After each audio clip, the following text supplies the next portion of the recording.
I'll try to be nice to Aussie and not give too much words, but I have a lot of information to show. This is such a new topic. We've been looking at the body for 50 or 60 years, heart, lungs, muscles. And a lot of those studies, those worldwide studies, were done here in Finland. Some of the best studies to study those systems. And now we're starting to study the brain. No niin, siis John tuo meille tietoa tästä aivojen tutkimuksesta. Hän kertoi, että jo 5-60 vuoden ajan on tutkittu elimistöä muuten, lihaksia, keuhkoja ja niin edelleen. Ja korosti myös sitä, että suuri osa tästä tutkimuksesta on tehty täällä Suomessa. Mutta nyt todella viimeisten vuosien aikana on keskitytty aivoihin ja nyt käydään sitä aluetta läpi. I would like to just show first, and you don't need to interpret this, I just show some of the projects that we're working on with this information about the brain. We started this Human Performance Project in 1999, so it's been going for 15 years, and in the last 10 years we started to look at more about the brain and the connection between brain and body. Eli hän tässä käy läpi muutamia projekteja ensin. Tämmöinen inhimillisen suorituskyvyn projekti alkoi 1999, 15 vuotta sitten, ja noin 10 vuotta sitten siinä alettiin keskittyä aivoihin. We use this materials mostly in the United States and Canada, and but my background was I was here in Finland many years and studied here and understood your testing system and your coaching system also. So now this materials I'm developing have been used in Olympic Committee. I worked in Lake Placid Olympic Committee testing station for many years, doing those Finnish tests on American athletes. Näitä tietoja on siis käytetty ja tietoja kerätty tuolla USAssa, Kanadassa.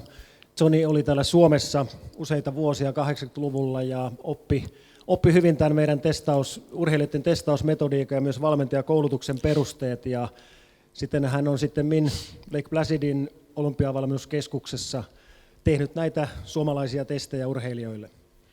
I used a lot of those tests to show what we could do to follow athletes' training, help athletes train at higher levels, perform at higher levels. And a lot of those studies now in this last 15 years have been about recovery. Ja hän teki paljon testejä ja tutkimuksia tietysti urheilijoiden suorituskyvystä, mutta myös liittyen palautumisen problematiikkaan, johon nyt sitten viimeisten vuosien aikana on hän henkilökohtaisesti aika paljon keskittynyt. I'm working with both USA and Canadian hockey. Ja hänen työskentelyalueensa on hyvin pitkälti jääkiekkoilijat sekä USAssa että Kanadassa. In the next 50 or 60 years, those studies are going to be more and more about the brain and central nervous system than they have been about muscle and heart and lungs. Ja tulevaisuudessa seuraavien vuosien aikana aivan varmasti tämä tutkimus keskittyy yhä enemmän aivojen alueelle, kun aikaisemmin on siis tutkittu keuhkoja ja lihaksia ja muita elimiä. I've also got to work on military projects with those special ops, Navy SEALs, those guys that we can do studies on where we don't have to worry about human subjects committees. Hän on päässyt tekemään tutkimusta myös armeijan olosuhteissa merisotamiehillä ja siis henkilöillä, joiden tutkimuksessa ei tarvitse huolehtia siitä, että tapahtuisi mitään onnettomuuksia, hyvin pelkistetyissä ja raaoissa olosuhteissa siis. We also found that working with the military there's so much money, especially in America, and we now have started a project in the United States called BRAIN. It's an initiative, scientific project about the human brain through the military mostly, $100 million project. So. Ja hän on tehnyt siis armeijan ympäristössä tai armeijan kanssa tutkimuksia hyvin paljon, ja yksi syy on tietysti siihen se, että siellä on paljon rahaa USAssa, ja nyt on juuri lanseerattu maanlaajuinen aivoprojekti, johon on saatu valtiolta, Yeah, 100 million. Eli Obama antoi $100 miljoonaa tähän aivoprojektiin, ja se on nyt alkamaisillaan. So even though it's a military project, a lot of this information can be used in sport. Ja vaikkakin on kyse tämmöistä sotilaisiin kohdistuvasta tutkimuksesta, niin paljon näistä tuloksista voidaan tietysti soveltaa urheiluun ja valmentamiseen. So contact maybe Finnish military. Okay.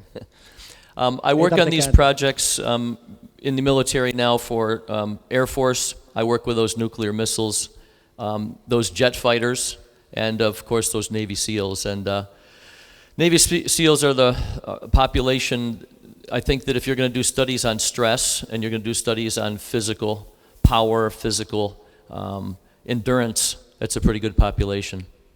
Hän on tehnyt yhteistyötä siis lennoston kanssa ja myös sitten merijalkaväen kanssa, ja hän niin kuin kuvastakin näkee, toteaa, että tämä on hyvin erikoinen populaatio, tämä sotilasporukka, jos halutaan tutkia stressiä ja inhimillistä suorituskykyä eri osa-alueilta. Hyvä porukka.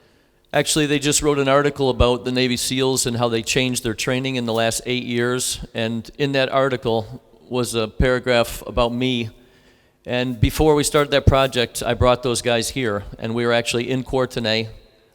It was about 6 or 7 years ago, and we went to Virmäki and we went to Jyväskylä, and we met with those scientists and asked those scientists from Finland what considerations they should have for changing those trainings.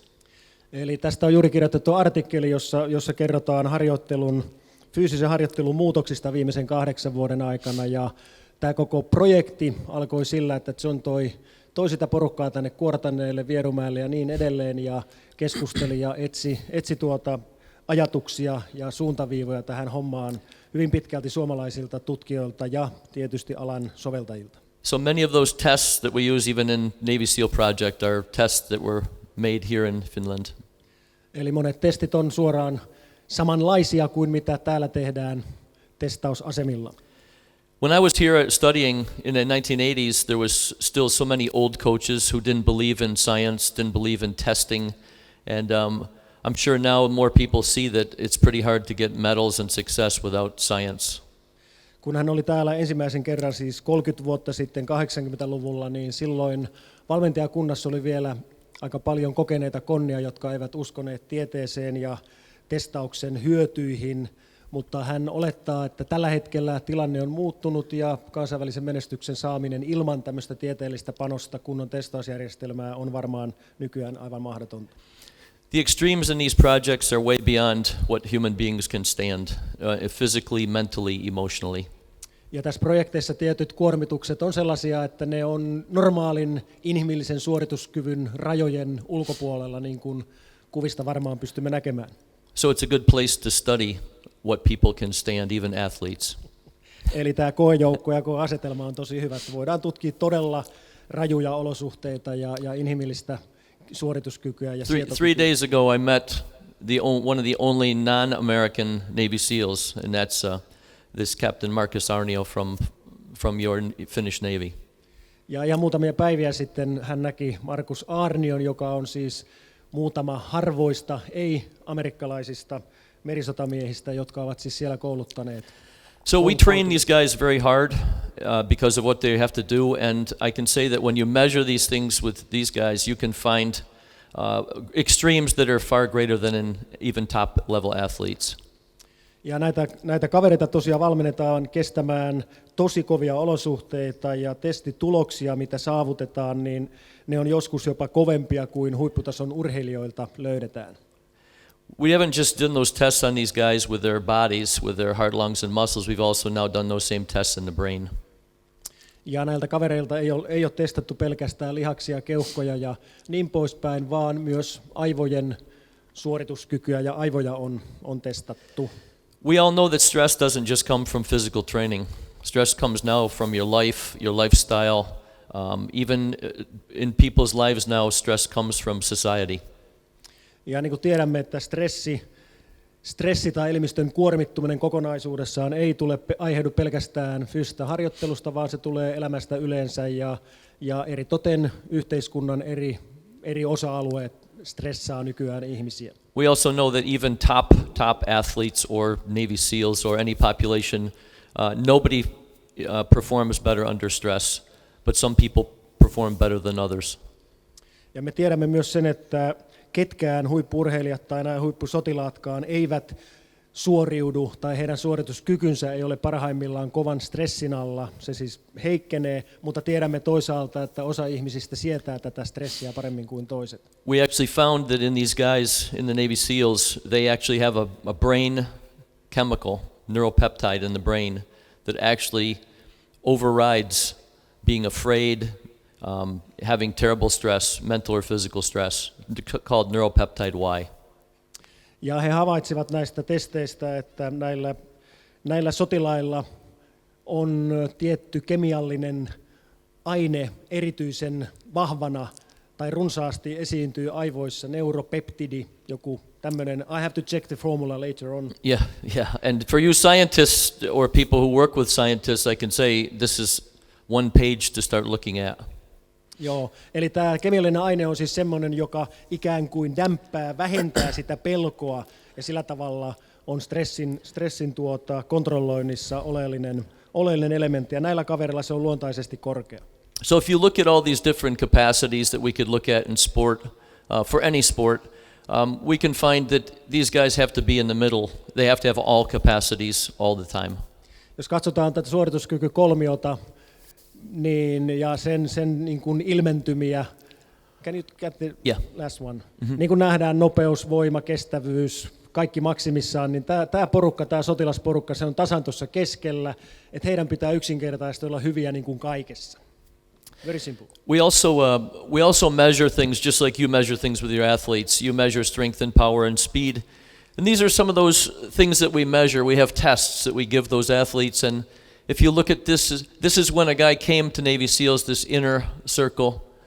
He has from the center here, weakness here, but all these other things are strong. And after 1 year in SEALs, these capacities have increased. So this is better, all these things are stronger, but his weaknesses are still weak. Ja tässä on esimerkki tämmöistä kokonaistestauksen tulostuksesta.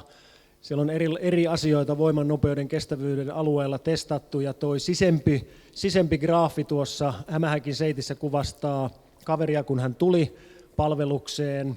Siellä oli tiettyjä heikkouksia. Sitten toi ulompikäyrä kuvastaa vuoden jälkeen tilannetta, eli suurin osa asioista oli vahvistunut, parantunut, mutta 2 perusheikkoutta oli pysynyt käytännössä ennallaan. So he maintained his strengths and also maintained his weaknesses. Eli kävi sillä viisi, että hän ylläpiti vahvuudet, kehitti vahvuuksia, mutta ylläpiti myös omat heikkoutensa. This is a good way to look at these test results rather than looking at numbers. You can see and show a coach or an athlete what's getting better, what's getting worse. Ja tämä on tavallaan hyvä tapa konkretisoida näitä testituloksia. Tuossa on koko kokonaisuus, ja tuon käyrän laajuus tavallaan kuvastaa sitä kehitystä. Yhdellä silmäyksellä näkee, mihin kokonaisuus on muuttunut. We have these for blood chemistry, we have these for ventilation, we have these for strength, power, speed, separate graphs for each thing. Ja he käyttävät siis erillisiä kuvaajia, erilaisia eri käyrästöjä verikokeille, keuhkojen toimintakyvylle, sitten nopeudelle, voimalle, tehontuotolle ja niin edelleen. Eli niitä pystytään jokaista katsomaan erikseen. You can see this was his only weakness.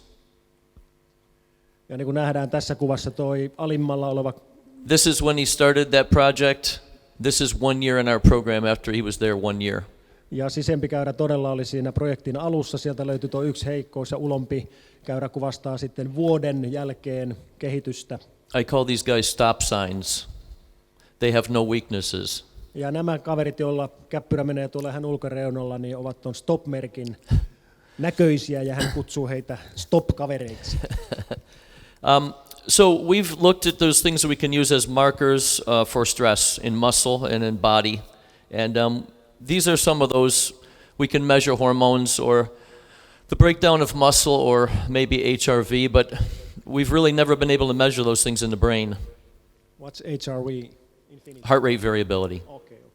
No niin, siis tästä voidaan nähdä näitä stressin tunnusmerkkejä, voidaan siis mitata lihaksen ja hengityselimistön tasolla. Siellä oli kortisolit ja siellä oli tietyt niin kuin stressiä kuvaavat mittarit. Siellä oli myös sydämen sykkeen variaatiotestit ja niin edelleen. Eli lihaksiston elimistön tasolla stressiä on pystytty mittaamaan, mutta veikkaisin, että otamme askeleen kohti aivoja.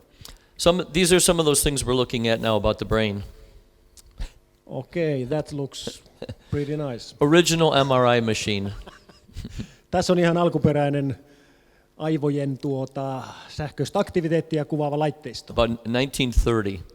1930-luvulta. Now we have these abilities to measure things we've never measured before. I show you one brain video from this project.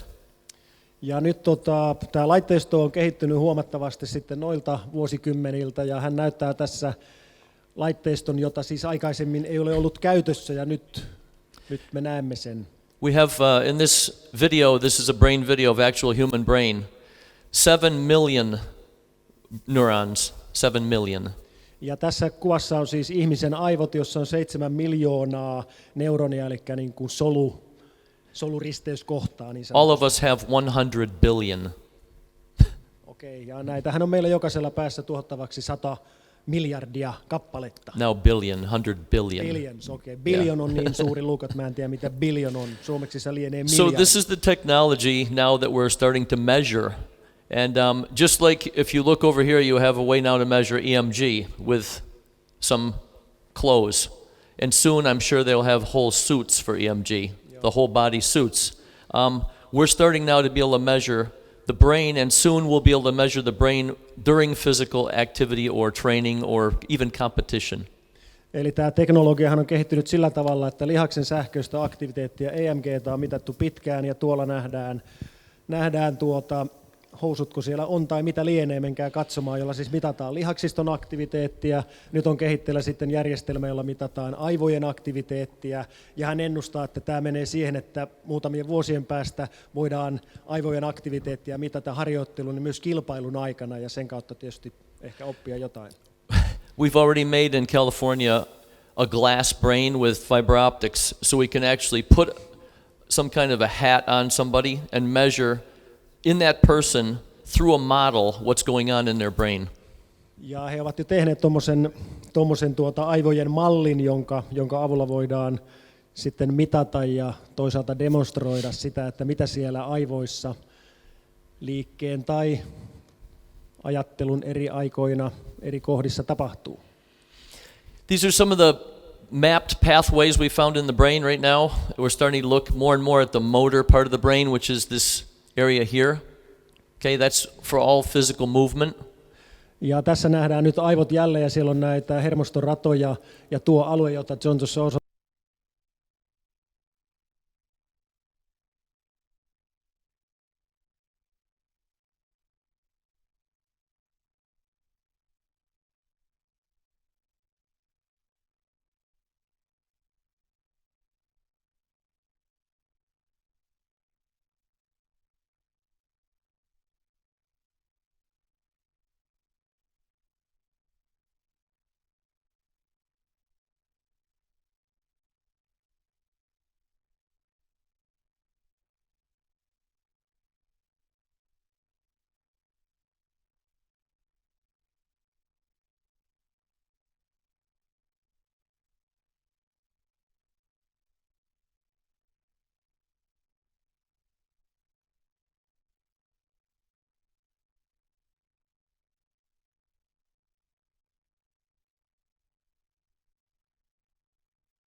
Eli tämä aivojen kapasiteettia kuvastaa vertaus, että jos siellä on tuommoisen suolajyvän, suolarakeen kokoinen alue sitä aivoa, niin se vastasi 25 000 miljoonaa CD-levyä tai jotain muuta vastaavaa. And total brain capacity about 256 billion gigs of memory. 256 miljardia gigaa löytyy kovalevytilaa aivoista. Tuntuu aika riittävältä. So the brain is incredibly complicated. compared to the body is simple. Joo, eli aivot on tosi monimutkainen järjestelmä verrattuna sitten loppuruumiiseen, joka on tosi yksinkertainen. The limits of performance for mental capacity is about 14 hours, but for physical capacity about 2 to 3 hours. You know that as coaches. Ja jos ajatellaan niin kuin suorituskapasiteettia, niin aivojen osalta se maksimi liikkuu tuolla 14 tunnin kohdalla ja sitten fyysisesti muun elimistön puolelta raja tulee 2-3 tunnin paikalla. If we train past 2 to 3 hours of training very often, then those fatigue levels are just too high. Ja tiedämme, 2-3 tunnin harjoittelun jälkeen oli laji kuin laji, niin väsymys iskee ja harjoittelun tehokkuus kärsii. Some of those other things that they came up with is that there's about 400 billion points of data every second during physical activity, like in a competition. Ja toinen tieto, mikä tästä tutkimusprojektista saatiin, oli se, että urheilusuorituksen aikana joka sekunti aivot prosessoivat 400 miljardia datasykäystä. And about 100,000 chemical reactions per second during athletic competition. Ja vastaavasti noin 100 000 kemiallista reaktiota sekunnissa tapahtuu siis tämmöisen huippusuorituksen aikana. So when you look at performance, if you want to think about the old performance, we were studying muscles, we're now studying the brain, and I can say performance begins and ends in the brain. Jos ajatellaan nyt sitten ajattelutavan muutosta tässä, aikaisemmin ehkä mietittiin, että suoritus alkaa lihaksista, mutta nyt tämänhetkinen tieto on ihan selkeä, että se suoritus alkaa aivoista ja päättyy aivoihin toimintaan. These studies we're doing now are about CNS readiness. How can the brain be ready to train, ready to perform when we go to competitions? Ja nyt nämä tutkimukset, mihin he keskittyvät, niin se käsittelee aivojen valmiutta erilaisiin harjoitteisiin ja jatkossa varmaan myös kilpailuun. What can we show about the breakdown in those connections between the brain and muscles or brain and body? Ja keskitytään myös siihen, miten aivot on kytkettynä tavallaan muuhun elimistöön, lihaksistoon ja miten se ketju niin kuin kulkee. And a huge amount of studies now, and we're doing many of those studies ourselves on what we call neural fatigue, that your brain is fatigued and tired, and then when you go to do training or competition, your performance is much lower. Ja paljon keskitytään tutkimuksessa myös tämmöiseen hermostolliseen väsymykseen, jossa siis aivot ovat yksinkertaisesti väsyneenä ennen harjoittelua tai kilpailua, ja silloinhan suorituskyky on heikko ja siitä ei tule mitään. Tähän keskitytään. So central nervous system readiness is the number one factor in athletic performance. Urheilusuorituksen ykkösasia on keskushermoston valmius. It's the gateway for the connection between the brain, which runs everything, and muscle. Tavallaan yhteys aivoista, joka pyörittää koko systeemiä, taas tonne lihaksistoon. If you look at top level performance, it's such a small amount of time. Jos katsotaan huipputason suorituksia niin kuin tässä, niin aika paljon tapahtuu tosi pienen ajan puitteissa tai ajan sisällä. In the two last Olympics before Sochi, top 10 in the men's downhill, 57/100ths of a second. Ja tässä on esimerkki miesten syöksylaskusta olympiakisoista. 10 parasta sijoittui noin reilun puolen sekunnin sisälle. And believe me, those biggest differences are here. Ja uskokaa, jos haluatte, niin suurin osa näistä eroista tulee tuolta pääkopasta. So as coaches, you need to start thinking about the most important factor in performance, whether you're in a technical sport or a non-technical sport. Eli meidän valmentajina tulee miettiä tätä tärkeintä asiaa suorituksen kilpailukyvyn kannalta, eli aivoja, oli sitten kyse teknisestä urheilusta tai vähemmän teknisestä. When you think that that's the number one factor in performance and you start to get on that page, you guys will see results with your athletes in training and in competition. Hän on varma, kun tämän asian niin kuin mieltää ja uskoo, tunnustaa sen ja alkaa keskittymään tähän aivojen kautta tapahtuvaan niin kuin valmentamiseen, niin tuloksia myös saadaan aikaan aika nopeasti. That's how optimal performance happens. Ja silloin me puhumme niin kuin optimaalisen suorituskyvyn kehittämisestä ja sen tapahtumisesta. When we look at fatigue or high-level performance or high-level outputs, we have to measure the same things in muscle and the same things in those central nervous system. Jos ajatellaan siis kovaa harjoittelua niin sen seurauksena tietysti tapahtuu elimistössä muutoksia ja niitä muutoksia täytyisi mitata sekä lihaksiston tasolla tuossa vasemmalla että sitten keskushermoston tasolla vastaavasti myös. On the muscle side, it's maybe 12 to 24 hours for recovery. On this brain and central nervous system side, it can be anywhere from 48 to 72 hours. Lihastasolla palautuminen enemmän tai vähemmän täydellisesti on noin 12-24 tunnin asia, ja taas sitten tuolla keskushermoston tasolla puhutaan 48-72 tuntia jopa. It almost is easy to explain in the fact that after we use up all our fuels, all our glycogen is gone, the brain actually gets its fuels back first before muscle. You would think that the body has a process and a system of why it would give priority to the brain.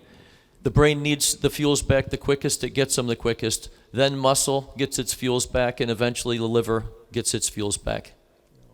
Jos ajatellaan palautumista tämmöisestä kovasta harjoituksesta, vaikka tämän glykogeenin eli tietyllä tavalla sokeriaineenvaihdunnan kautta, niin aivothan on sillä tavalla erikoisessa asemassa, että ne palautuvat ensin, niiden on pakko palautua, että se on elimistön säätelyn kannalta välttämätöntä, lihakset sitten sen jälkeen ja maksa palautuu. Maksahan luovuttaa toisaalta näitä asioita tuonne muuhun elimistöön ja maksan palautuminen on sitten hitainta. Last year on December 2nd, a huge study was read at the International Academy of Sciences, where they actually figured the wiring in females' brains and males' brains were entirely different. Look at these connections in the brain. Females' brains are wired front to back, long ways.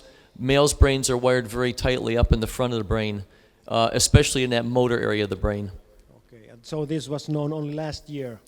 Last year, December 2nd, Okay. National Academy of Sciences. Yes, we have known it all the time, but now it's proved. Okay. Niin siis viime vuonna joulukuussa tuli tutkimustulos tuolta Jenkkien tiedeakatemiasta, joka todisti sen meille varmasti tutun asian, että miesten ja naisten aivot on rakentuneet eri tavalla. Tossa se nyt nähdään, miehillä menee niin kuin pitkittäin ja naisilla jotenkin poikittain, näin mä ymmärsin. So when you look at how tightly the male brain is wired in this motor area of the brain, females not the same, is there some considerations in training that might be connected to that?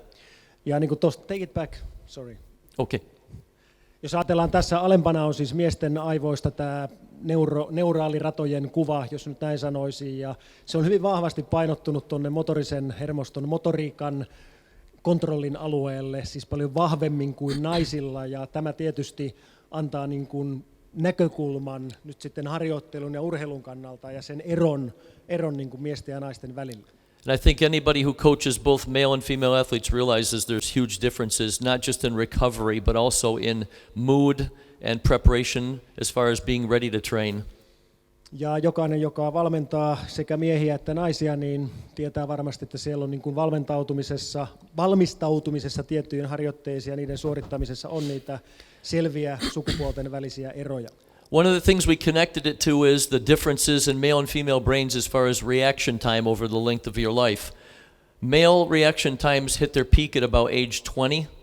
Female reaction times hit their peak at about age 20, the same. But every year after age 20, females' reaction times decrease, slower and slower. Males actually decrease from 20 to 25, and then they plateau and are the same up to age 45.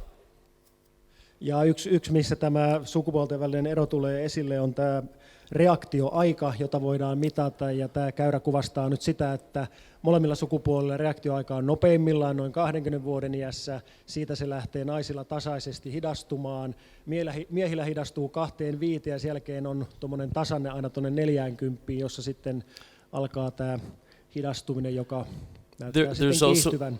There's also a huge difference in, for instance, extreme power sports like Olympic lifting. A lot of those girls who are the most successful are successful at a very young age. Think about that. Because if you think about female wiring, if reaction time is decreasing every year, slower, for sure it's affecting those force productions, the ability to generate force quickly. Ja tämä näkyy muun muassa sitten vaikkapa painonnostossa sillä, että monet huippupainonnostajat naisista ovat aika nuoria, ja yksi selitysmalli tälle saattaa olla se, tai on hänen näkökulmastaan se, että koska tämä reaktioaika heikkenee iän myötä naisilla nopeammin, niin se tietysti vaikuttaa myös sitten voimantuottoaikaan, ja sen kautta tällaisen teholajin suorituskykyyn.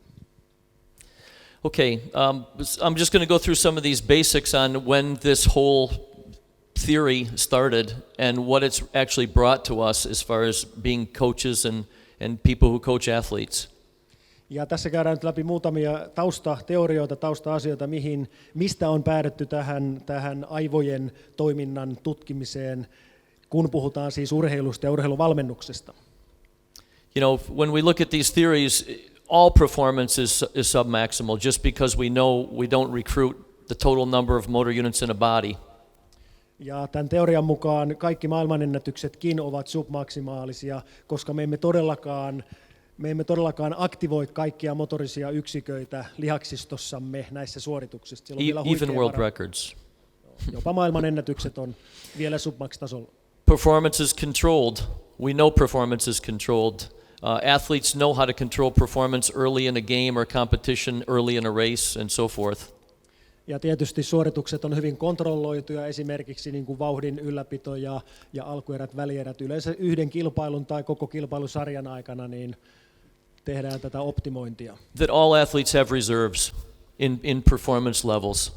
Ja kaikilla urheilijoilla on reservi, jota voidaan vielä hyödyntää, kun mennään korkeammalle tasolle sekä kilpailussa että harjoittelussa. And that's why no one sets personal records usually in training, mostly in competitions. Ja juuri tämän takia tietysti juuri kukaan ei tee näitä omia henkilökohtaisia ennätyksiään harjoittelun aikana, vaan kilpailuissa. So some of those feedback systems that we've developed and can use maybe to measure if the brain is fatigued or ready to train. Ja nämä palautejärjestelmät, joita on siis kehitetty, niin niistä semmoinen selkein palaute tai selkein hyödyntämisen kohde on palaute siitä, että ovatko aivot väsyneet, ovatko aivot valmiita harjoitteluun ja harjoitukseen. We know. Is this on? It's off. Sorry, your presentation is no, it's going. Okay. When the brain is fatigued, if we go to do high level training, there's almost no training effect. Eli jos aivot ovat väsyneet ja yritetään tehdä kovatehoinen harjoitus, niin harjoittelun vaikutus, harjoittelun teho, vaikutus on käytännössä mitätön. So we can maybe try to measure damage or readiness or recovery, but presently there's a lot more questions than there are answers. Eli voidaan niin kuin mitata vahinkoja tai siis kuormituksesta aiheutuneita vahinkoja, tavallaan valmiutta, palautumista, mutta tämän hetken tiedon valossa on kyllä enemmänkin kysymyksiä kuin vastauksia vasta saatu aikaiseksi. There's some theories that perhaps 90% of bad performances or performances nowhere near your best are related to neural fatigue.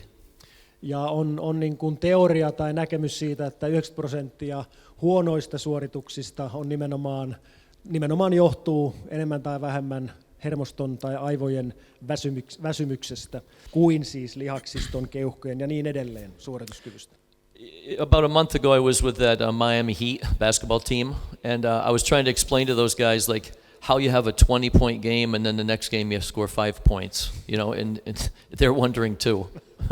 Hän oli noin kuukausi sitten, teki yhteistyötä Miami Heatin NBA-korisjengin kanssa ja keskustelu lähti siitä, että miksi yksittäinen pelaaja tekee jossakin pelissä 20 pinnaa ja seuraavassa pelissä sitten vain 5 pinnaa, että mikä sen syynä on. So when we have brain fatigue, it's very similar to muscle fatigue. There's really 3 scenarios. You can recover very quickly, anywhere from 24 to 48 hours from the highest levels of stress and go back to full training or competing.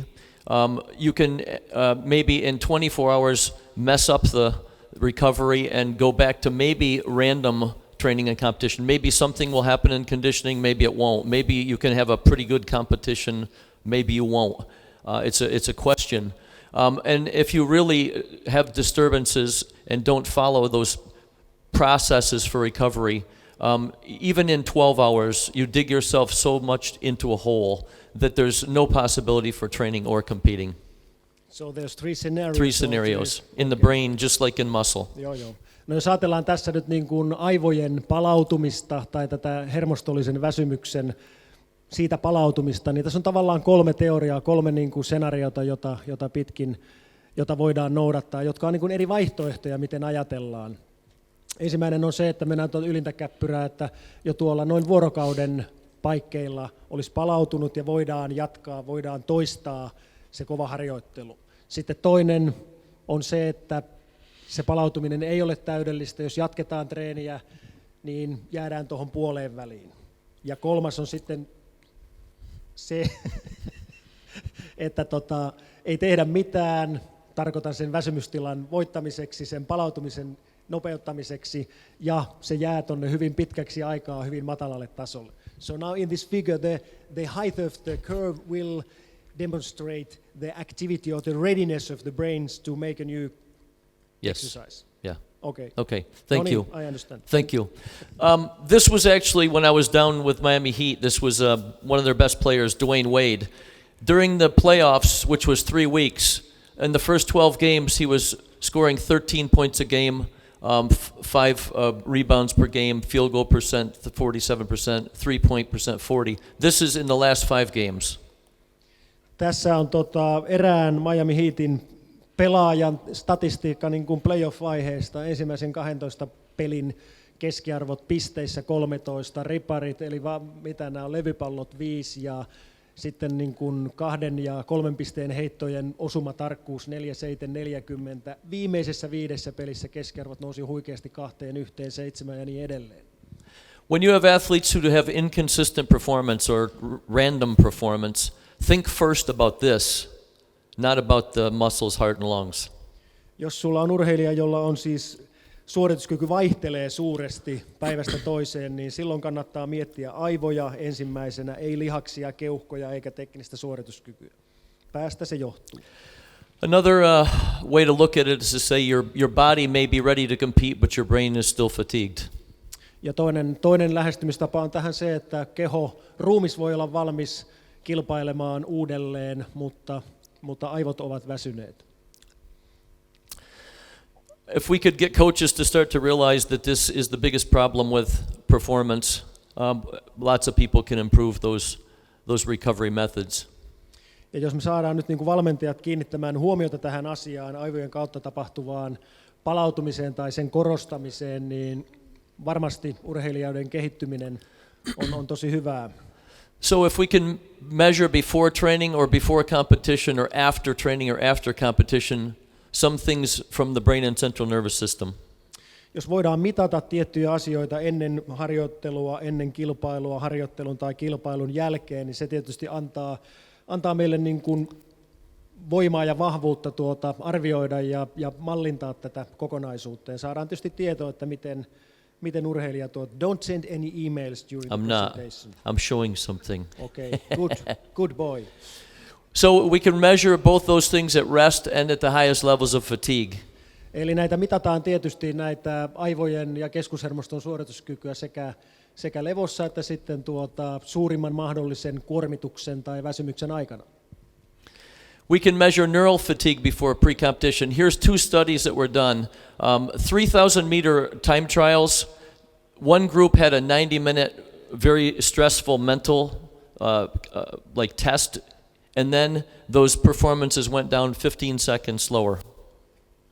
Just from thinking, using your thinking process is very hard, okay. And then doing a second test, 15 seconds. And 3,000 was for running test or cycling, or what you mean? Running. Okei, tässä on siis nyt erilaisia testejä suoritettu. Tässä on 3,000 metrin juoksu. 90 minutes was for running also. Mm-hmm. Eli 90 minuutin juoksu. No, this is a mental test. Okay. Difficult mental thinking test. Okei, tämä 90 minuutin homma oli siis tämmöinen hyvin kuormittava, vaikea mentaalinen testi. Ja sitten sitäkö pystyy, you could improve that for 15 seconds. Mm-hmm. The running or the 90 minutes? It got worse by 15 seconds, yeah. Ja se niin kuin because of the fatigue from the brain. Okei. Juoksuaika hidastui 15 sekkaa sen takia, että mietittiin välillä 1,5 tuntia ankarasti. Tämä on tämänhetkinen tulkintani. Same thing in studies they've done in cyclists. Same thing, some kind of a very demanding brain game, just too much neural fatigue. 12 minutes, 34 seconds after 10 minutes, 40 seconds. And what are the times? It was a 90 cyclists ride stationary bike as long as possible. So with different workloads. Okei. Eli tässä on niin kuin kilpapyöräilijöitä testattu, ja tämä on nyt uupumukseen asti kestävä aika, toi 12.34. Sen jälkeen tehdään tämmöistä niin kuin aivopeliä, eli hyvin kuormittavaa jotain pelihommelia, ja sen seurauksena tämä maksimaalinen suorituskyky, siis täydelliseen simahtamiseen, on vain 10.40. So if we make timelines for recovery like we do for muscle, for the brain, these are some of those considerations, but rather than read them, I'm going to just continue. Ja me voidaan nyt sitten tästä aivotutkimuksesta lähteä miettimään näitä optimaalisia palautusaikoja eri tavallaan harjoitteista tai kuormituksista ihan samalla tavalla kuin on tehty lihaksistoon. And I'll leave all these slides so people can see these. Joo, ja nämä jää tänne tästä Teemu Rauhala kirjoittaa artikkelin Kuortaneen. From 1940s to 1980s, Russia used these kind of mental tests on athletes. Simple things that people stopped using. We've always used reaction timing tests. How fast is your optimal reaction time to a visual stimulus? Joo. Eli Neuvostoliitossa jo 40-80 vuosina käytettiin näitä tiettyjä testauksia, ja yksi esimerkki on siis ihan yksinkertainen reaktioaika, jota käytetään ja jonka avulla sitten pystytään sitä henkisen kuormituksen tasoa arvioimaan. They also use grip test, standing vertical jump, critical blinking frequency, just blinking your eyes, the latent reaction time, tapping with a pencil, and hitting maximum number of dots in 5 seconds. Ja niin kuin nähdään, siellä oli muitakin testejä, puristusvoimaa, ponnistustestiä, tämmöistä silmien räpsyttelytestiä ja niin edelleen, joita Brain games. käytettiin. Ja ydin oli brain games, eli niin kuin tavallaan aivojen kuormittaminen. So in the United States we now have phone apps for athletes. 99 cents. So if you had no sport science with your athletes and you want to see if they're fatigued in the brain on a day when they have to come to train, even if they have 2 trainings, you can do it on your phone. And then you can actually have your athletes give you that information and send it to your trainer or those people in your group. And you'll be able to see neural fatigue. We have college teams now that every day they turn in their results in these tests. And I'll show you the test in a second. Okei, eli tästä myös tämmöisen niin kuin henkisen väsymyksen, aivojen väsymyksen, keskushermoston väsymyksen niin kuin mittaamiseen on olemassa myös tämmöinen älypuhelin-applikaatio, 99 senttiä on hinta vain ainoastaan, ja sitä käytetään hyvin paljon, ja joukkuelajassa eritoten pystytään optimoimaan sitten urheilijoiden harjoittelua, ja nyt me saamme nähdä, miten tämä toimii. They do reaction tests, but first they do finger tapping tests with both fingers, your index finger. The phone has to be down, and you have to have 3 fingers down on the table and your thumb down, and you just use your index finger. How many? Finger tap, 10 seconds. So I can show. In 10 seconds, as many as it's counting these right now. It shows in 10 seconds how many you can get, mostly 60, 70 times when you're rested, all right? Then after that, you go to left hand. And because I'm right-handed, I can make more always with right hand. Okei, ensimmäinen testi oli hyvin yksinkertainen. Puhelin pöydälle, 10 sekuntia aikaa, etusormella niin monta napautusta kuin saapi, paremmalla kädellä 6-70 kertaa, sitten vaihdetaan kättä ja sama toistuu ja tulos on luultavasti vähän kehnompi. Then because I don't have the same wiring in my left hand, it's not my non-dominant side, you do it with left hand, and of course you do less with left hand than right hand. I said it already. All right, so then you go to reaction timing test.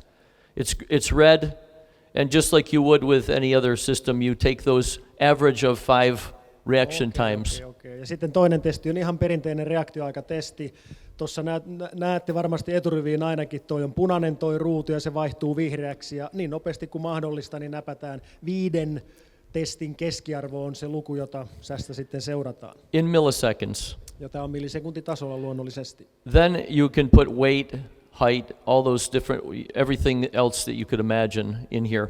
Then you can go to this graph all results. It'll graph results over time. You can see it here.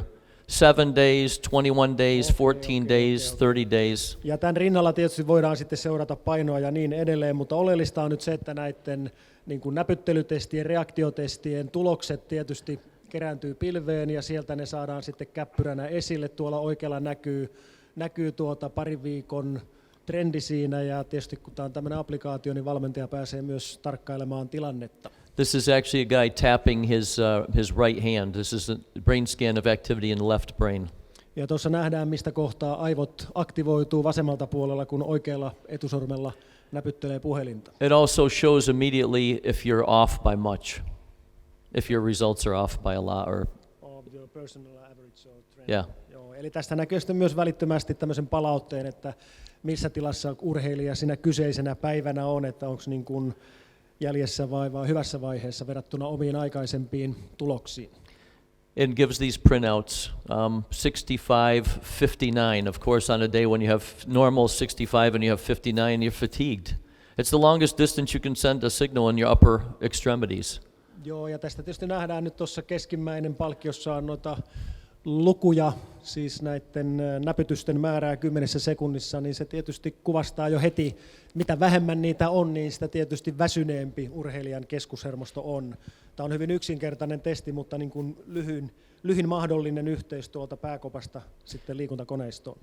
This is one week of those results, up, down and up and down and up. But you can use this to track fatigue in central nervous system. Ja tuossa vasemmalla nähdään siis viikon aikana tämän reaktioajan keskiarvon muutokset, ja se tietysti menee ylös alaspäin, mutta kokonaisuudessaan trendin osalta ja tietysti päiväkohtaisestikin, niin tätä voidaan hyödyntää todella niin kuin keskushermoston väsymyksen mittarina. Okay, now I talk about being rested. Some of those concepts, I think when you look at resting your brain is different than resting your body. Jos ajatellaan sitten lepoa, palautumista, niin perusperiaate on vähän erilainen aivojen levossa ja palauttamisessa kuin lihaksiston. There's a famous Finnish scientist there.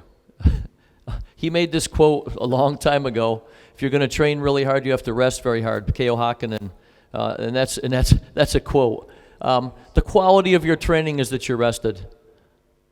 Keijo is a very good friend of mine, so I can say in Finnish that meidän yhteinen idolimme Keijo Häkkinen on todennut, että jos harjoittelee kovaa, niin pitää myös levätä kovaa. We had an opposite opinion here earlier that if you train hard, you have to drink hard, but that's not the case anymore. Some is still doing that. So we also have had athletes who forget that you also need energy to recover.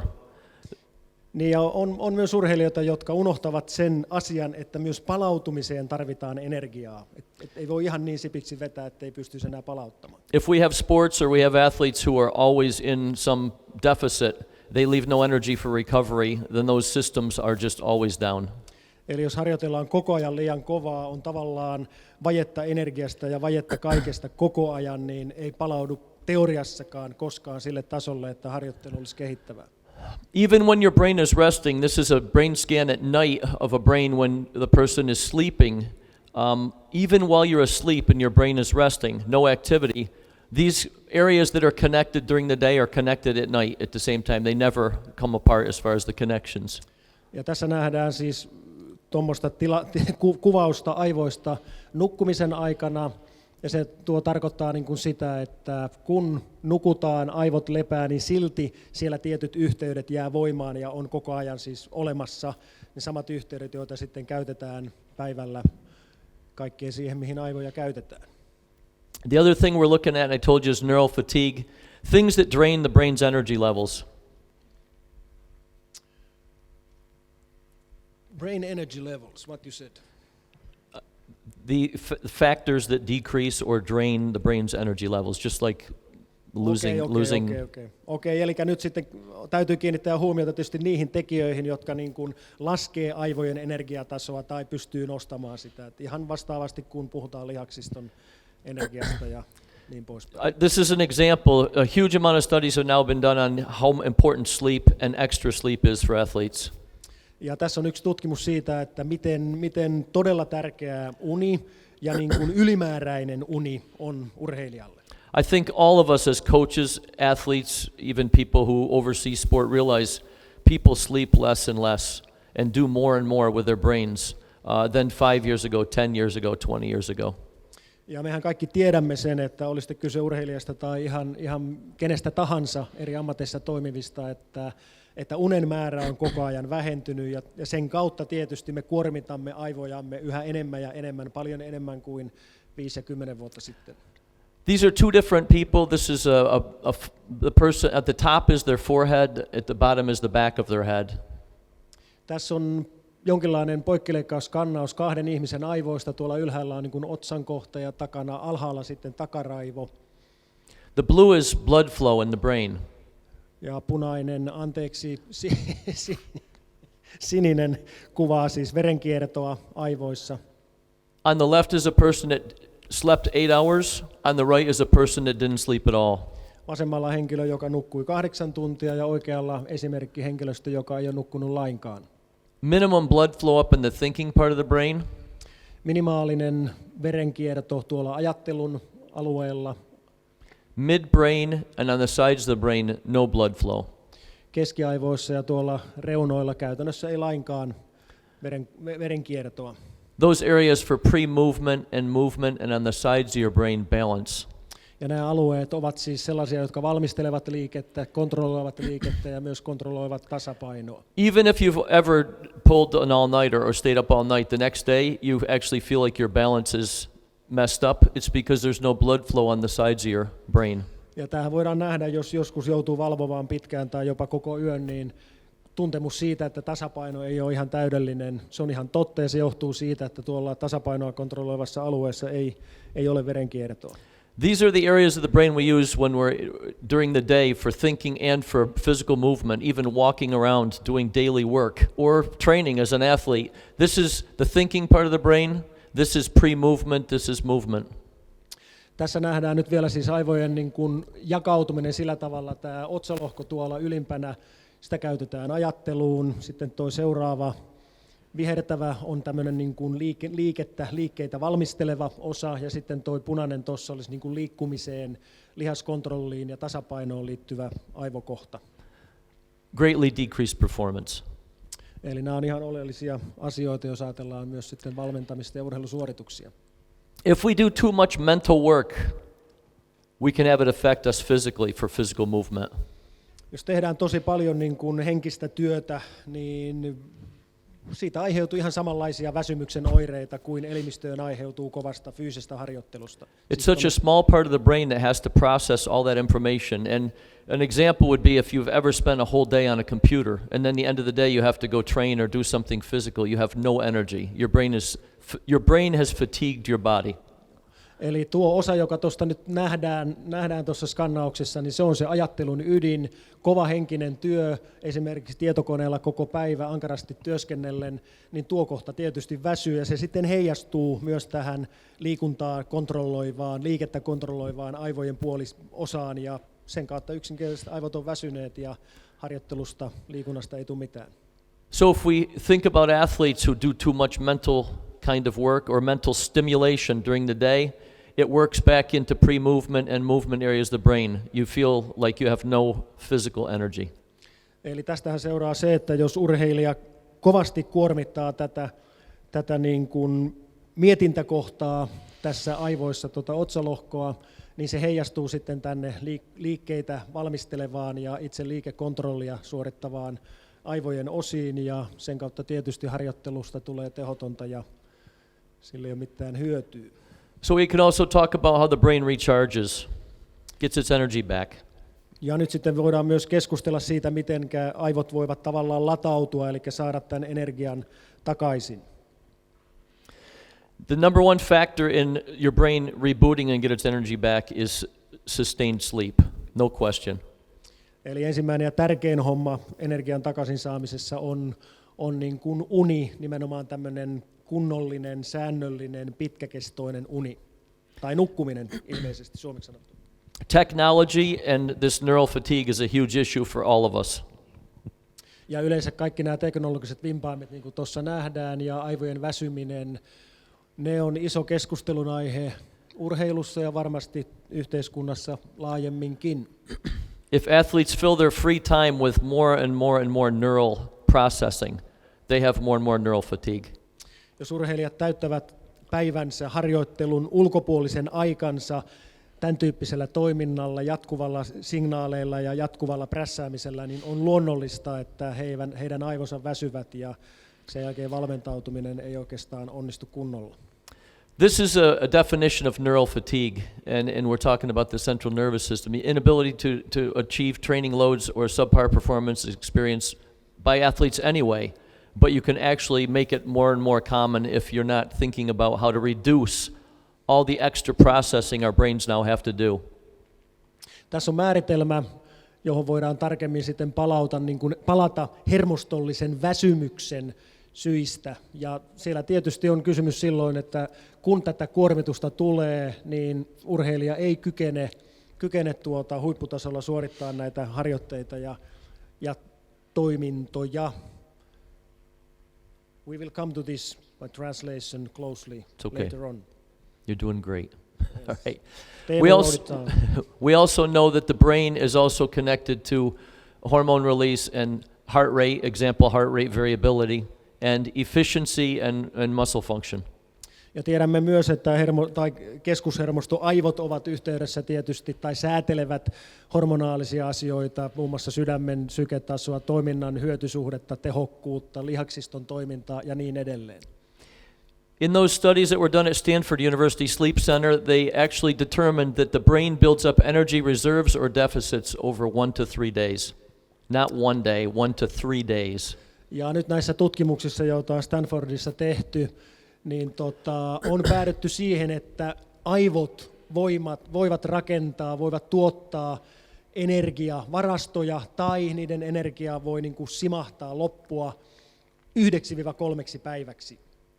You mean during 1 day you can destroy the next 3 days? Or? No, that 1 day you can get some back, but really it takes 1, 2 or 3 days, depending on, of course, the level of fatigue. Okay. Eli tarkemmin sanottuna tämä palautuminen on jopa 3 päivän urakka, jos on kovin kuormittavasta asiasta kysymys, että se ei ole automaatio, että aina päivässä tämä aivopuoli palautuisi. And you know that those loads that are easy loads or an easy workout, it can be 1 day and maybe some moderate work. It's very similar to muscle.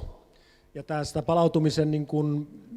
palautumiskäppyrät tavallaan on hyvin samanlaisia kuin lihaspuolella, eli se on hyvin kevyt harjoitus, niin palautuu päivässä ja kovin kuormittava, niin siihen menee se 3 päivää. If you have a competition, for instance, on Saturday, Friday has little to do with what's going to happen on Saturday. Maybe Wednesday you already have to start to rest that central nervous system. Jos ajatellaan, että kilpailu olisi tuossa lauantaina, tuon tähden kohdalla S:ssä, niin perjantaina pystyy vielä kaiken pilaamaan. Käytännössä keskiviikko on se ajankohta, jolloin pitää ruveta aivoja valmistamaan siihen kovaan kilpailuun lauantaina. I want to show now something that's everybody's going to know about this. Okei, enää 200 diaa jäljellä, niin kuin huomaatte. Only 200 slides left. We're not doing those. And 15 minutes, no hätä. We got it. Here's something that everyone will know about within the next year. You can find it on the internet even right now. We've used for years stimulation for muscles that are damaged, STIM, where you put those sensors on in the muscles, get some electrical signal which creates healing in the muscles. Now they've started already, and some countries have been doing this already for 2 years. I talked about it last year when we were in Brazil. Stimulation, electrical stimulation, very low level stimulation of the brain. Eli mehän tiedämme tämän idean, että esimerkiksi lihasvaurioiden jälkeen voidaan lihasta stimuloida sähköisillä impulseilla ja sen kautta niin kuin nopeuttaa sitä palautumista tai niin kuin vamman paranemista. On olemassa kuitenkin myös systeemi, jolla voidaan tämmöistä hyvin matalatehoista impulssia antaa aivoihin ja sen kautta 1 to 2 amps. 1-2 ampeeria, tosi matalia impulsseja, mutta kuitenkin, ja nyt me nähdään varmasti miten... The same as the battery in that microphone. Those little batteries. Joo, saman verran kuin näissä pikkupattereissa, muun muassa tässä mikrofonissa on, mutta please go on. I hate to say this, but I have to say it. We can thank those people who play video games for this. Ja häntä oikeastaan harmittaa kiittää, ketä tulisi kiittää ja ketä tulee kiittää. No nimenomaan ihmiset, jotka pelaa videopelejä. Heidän osaltaan tätä asiaa on tutkittu ja he on tässä olleet. That's who invented it and that's who made the first models. Joo, he tutkivat ja keksivät ja tekivät tämän ensimmäisen prototyypin. It's called transcranial direct current stimulation or TDCS. No niin, tässä tämmöinen mahtava suomennus täytyisi tälle keksiä. What could that be in Finnish if you had to make a best guess. Electrical current through your brain. Niin. Sähköinen impulssi aivoihin. Okay, good. Electrical impulse to your brains. Invented really in 1801 by Italians doing brain studies on people who had those seizures and epilepsy. Joo. Eli tämä asiahan jo tavallaan keksittiin italialaisten toimesta jo 1801, kun tutkittiin epileptikkoja ja niin edelleen. Eli tämä aivojen sähköärsytys on periaatteessa vanha keksintö. You can put these electrical impulses into the brain to activate brain, or you can actually put electrical impulses to the brain to take away brain energy, depending how you put it in. Okei, ja näitä elektrodeja, näitä aivoihin tai päähän kiinnitettäviä elektrodeja voidaan käyttää sillä tavalla, että aivoihin voidaan niin kuin johtaa sähköenergiaa tai sieltä voidaan johtaa ulos energiaa. When you put electrical impulses through the brain starts to release this brain-derived neurotropic factor, BDNF. Kun aivoihin kohdennetaan energiaa tai sinne siis viedään sähköenergiaa, niin aivot alkaa luovuttaa tai tuottamaan tämmöistä BDNF, it's a chemical substance. Yes, Jotain kemikaalia. almost like a neurotransmitter. Joo, se on niin kuin tämmöistä hermoston johtumiseen liittyvää kemikaalia. This is on the internet right now. You can look it up. This is Martin Friends. He's a very high-level brain scientist in Netherlands. And to think that the success of Ari Koos and his program, and I talked to him about this, and he said, "Oh, really? This is where it's going, I can tell you." And I've heard rumors that some of those Oriental International Olympic Committees have been using this now for 2 years with athletes. Martin Friends, in his talk about this, he comes out and he actually sticks electrodes on his head and his cheek. He says, this is not something that's a theory. We know that the brain responds incredibly to this electricity in the brain. Eli tässä kuvassa on hollantilainen tämän alan guru, joka tätä asiaa on vienyt eteenpäin. Ja tässä on kuva siis alustuksesta, jossa hän kertoi, että tämä ei ole todellakaan teoriaa, vaan tämä on ihan todellista käytäntöä, että kun aivoihin johdetaan sopivalla tavalla oikeaan kohtaan sähköimpulsseja, niin se tuo energiaa, se niin kuin tehostaa aivojen toimintaa. Ja hänen mielestään tämä on tulevaisuutta, ja huhuja on jo liikkunut, että tietyissä maissa tätä on jo käytetty viimeisten vuosien aikana. It's actually on TED Talks, if you know what those TED Talks are, those high-level discussions on YouTube. You can look up TED Talks, Martin Friends, you'll find it. Joo, nämä löytyy internetistä Martinin nimellä tämä TED Talks. TED Talks. Mm-hmm. Okay, so this is what it's called, TDCS. You can do some homework on it. Joo, tämä on siis päähän iskettävä sähkösimulaatio suomeksi. Tässä tuli. I translated it already. Okay. This is actually a picture of this BDNF. The green in the picture is BDNF, and if you put electricity in the brain actually can absorb more messages. Ja tässä on siis kuvaus siitä, että jos tätä sähkövirtaa, sähköimpulssia aivoihin johdetaan, niin aivot kykenevät, brain can absorb more messages. Aivot pystyvät ottamaan vastaan enemmän informaatiota, enemmän niin kuin käskyjä ja sen kautta toimimaan tehokkaammin yksinkertaisesti. The interesting thing is they've now found BDNF, which is made in the brain derived in human muscle. Joo. Eli nyt mielenkiintoisia löydöksiä on myös siitä, että kun aivoja tällä tavalla aktivoidaan ja sähköimpulsseja johdetaan aivoihin, niin ne tuotokset näkyvät myös lihastasolla. So if we take a person here and you look at these graph, here is 20 minutes of this just low-level electrical current before training. Look, as soon as you give electrical current, those arousal or alertness levels in the brain, they go up very quickly. Even in a maybe 2 minutes, it's already going up. Then it goes down, then up to a higher level, levels out, and goes up even to higher levels. It takes about up to 20 minutes for that to happen. Okay. Ja tässä nähdään nyt tämmöinen niin kuin aivojen sähköstimulointi. Tuossa vasemmalla kuvan puoleen väliin asti on ikään kuin lepotila, ja tuossa toi stimulointi tulee. Is it 20 minutes or the seconds? 20 minutes of stim, Okay. And then here, not even 10 minutes later, that response begins. Okei, eli 20 minuutin aikana tulee tämä sähköinen stimulaatio. Nähdään, että siellä tämmöinen aivojen vireystila nousee heti. Tuon stimulaation jälkeen se putoo vähän, mutta sitten nousee selvästi huomattavasti ylemmälle tasolle, joka näkyy kestävän tuossa tuommoisen lähes 2 tuntia. So it will last for 1.5 hours even the higher level. Yeah, even it lasts up to 4 hours. Ja jopa 4 tuntia kestää tämä korkeampi As soon as you start that electric stimulation, body stress decreases and stress production decreases. Ja vastaavasti kun tämä stimulointi alkaa, niin mitattavat stressitasot elimistössä selkeästi putoavat, niin kuin nähdään näistä alemmista käyristä. So they know for a fact with this BNDF that you can learn faster, make decisions faster, react faster, focus longer, attention span longer, attitude more positive, and actually we think now recover faster in the central nervous system, brain. So this is kind of miracle. Yeah. Yes.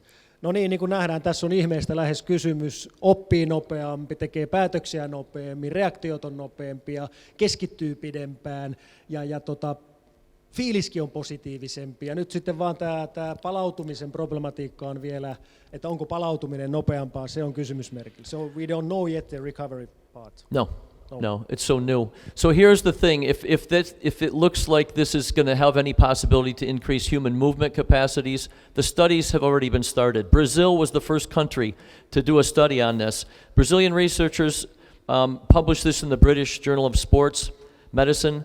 They showed trained cyclists had 4% more power and lower heart rate and perceived effort with only 10 minutes of stim.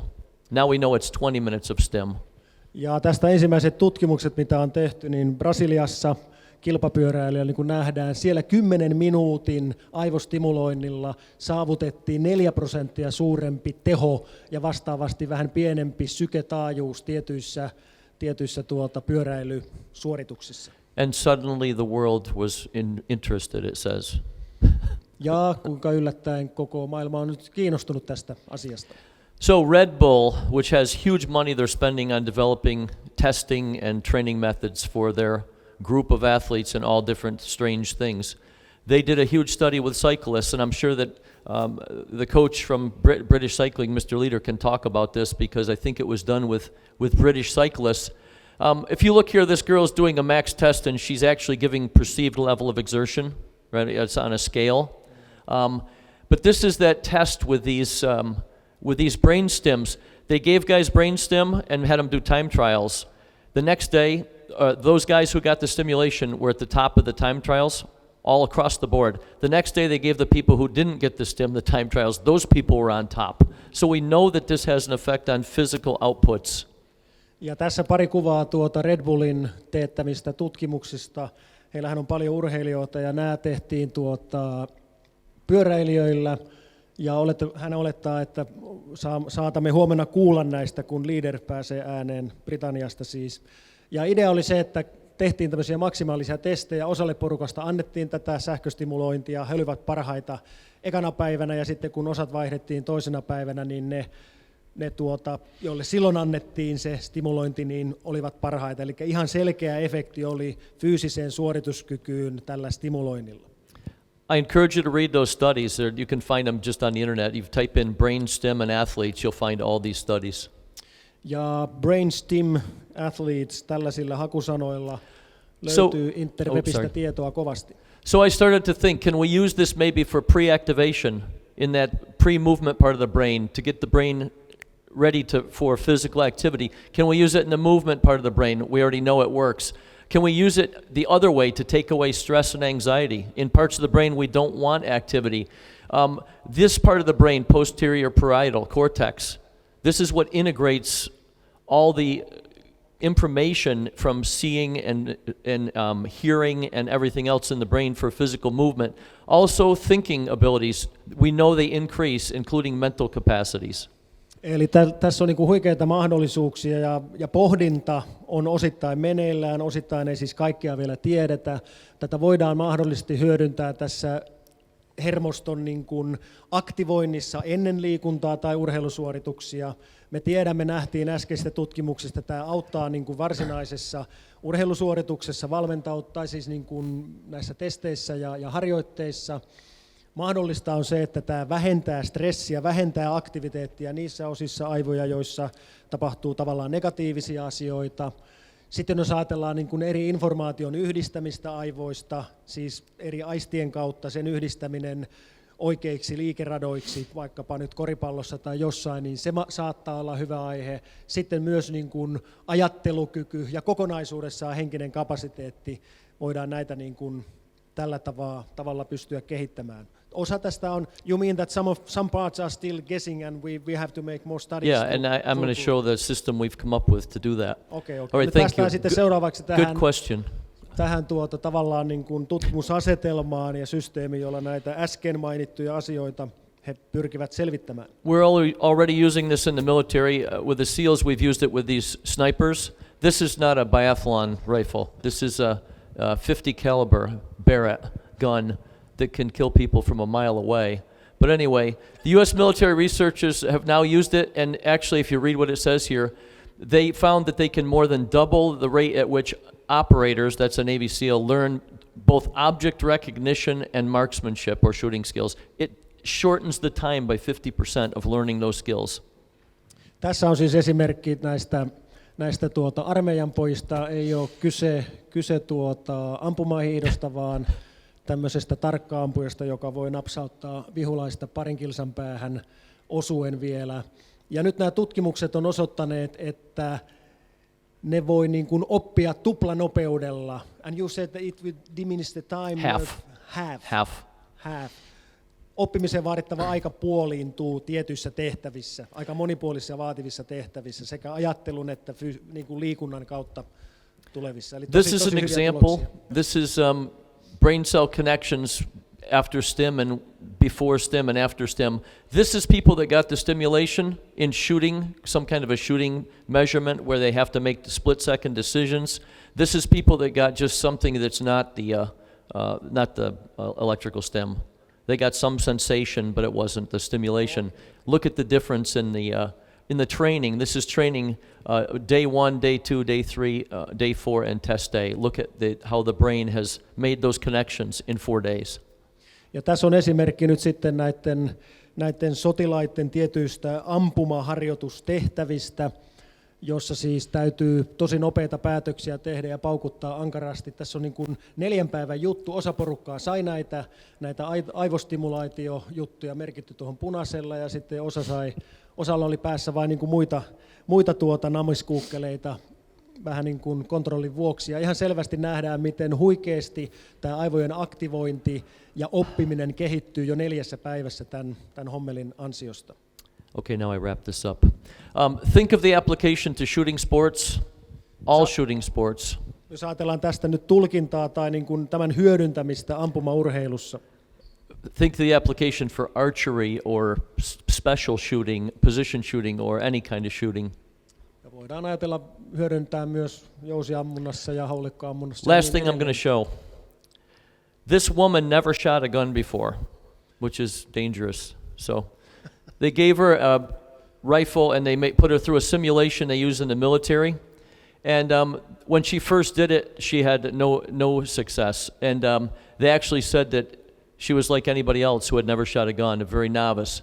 After 10 minutes of stimulation, her results and her brain activity went from this to this. And she shot like an expert. Very dangerous. There you go. No, tässä on esimerkki tästä stimulaatiosta yhden naisen osalta, joka siis ensimmäistä kertaa eläessään sai aseen käteensä, ja yllättäen kun ampui, niin oli täys noviisi. Sitten annettiin 10 minute stimulation. 10 minutes. Very dangerous system. 10 minuutin stimulaatio ja hänestä tuli heti hyvä ampuja. So he can shoot better with 10 minutes. 10 minutes. Very dangerous. Mm-hmm. Or very good if you're in a sport. Joo, riippuu missä ollaan. Voi olla joko hyvä tai huono homma, mutta 10 minuutin stimuloinnilla todella niin kuin oppiminen nopeutui ja aivojen aktivoituminen oli niin kuin optimaalista oikealla alueella ja ampumatulokset parani kovasti. This first test was where there was targets you had to decide to shoot them or not, like a video game. Ja tämä oli tavallaan niin kuin tämmöinen videopelityyppinen ampuma. Second test was to actually shoot at a target. Ja toinen testi oli sitten Terrible results with no stim, 10 minutes of stim, 25 X's. Ja ihan sama kokeiltiin sitten niin kuin tauluun ampumisella, niin kuin tässä kuva näyttää. Ja aluksi ei osumia tullut, mutta 10 minuutin stimuloinnin jälkeen rupesi This will be in my program. This is the company that we use now for these tests we're trying to figure out. You can actually put voltage or stimulation in now 1,100 different areas of the brain. It's called soterics. You put this net on your head and they put the stimulation wherever you want it. And there's so many different areas we can look at to do that. So this is a tutorial. When you have these slides, you can click on it and it will actually play a tutorial and show you all the things you can do with this, including MRI scans and all these different areas where activity changed. So you guys will have these slides, you can start looking at it. Okay. Eli tässä on, you don't have the hat with you. No. Would be nice to see. Yeah, I wish. Eli tässä on esimerkki siitä, että kaupallisista tuotteista, josta on ikään kuin semmoinen tiivis hattu, joka laitetaan päähän, jossa on näitä elektrodeja paljon. Ja tässä on sitten tämmöinen ohjausjärjestelmä, että sillä voidaan aktivoida niitä alueita ja niitä asioita, mitä halutaan aktivoida. Ja se sitten niin kuin antaa huikeasti mahdollisuuksia. Meillä on mahdollista. Can we check that through internet also? Yeah, soterics. Eli tämä järjestelmä on tuolla internetissä ja siihen pääsee kokeilemaan ja sitä testaamaan, että mistä kohtaa päätä aktivoi ja mitä sitten tapahtuu. This seems pretty good and pretty frightened also. The future is terrible. Yeah, Martin Friends in his video said what this is, next Olympics people will be talking about brain doping, all right? But I'm going to say this, how many years have we used electric stim in muscle? 20, 30, 40 years where we put, after training for sore muscles, those electrical stimulation for healing. Well, what's any different for using it? This is a part of your body too. So it brings some, of course it brings some questions with ethics, I don't know. But think how many countries already are using this 2 years. And there's no harm. They sell these products now in airports in our country. No minä tässä tulkkina vähän hämmästelen, että liekö tämä kauhea tämä tulevaisuus, kun pistetään niin kuin hattu päähän ja aktivoidaan, ollaan kaikki parempia ihmisiä. Mutta hän totesi, että nyt 30-40 vuotta on lihaksia aktivoitu niin kuin kuntoutuksessa, siinä ei ole mitään pahaa, tätä käytetään, tämä tulee olemaan varmasti käytössä. Tähän on olemassa kaupallisia järjestelmiä, tässä tietysti saattaa olla jotain eettisiä kysymyksiä, mutta tämän tyyppinen asia on tullut jäädäkseen. Thank you. Thank you. Hey, I will include not just these slides you saw, but hundreds more, which you can figure out, I'm sure. And I can say that this is the future of where sports science is going now. And if you think about this, it's no different to think of angles of release, throwing javelins, or developing force, or any of these different things. It's all from here. So this is just to give you an idea of how sports science is evolving, and I'm sure that you guys are going to start those same studies here because you have such high-level scientists. Thank you.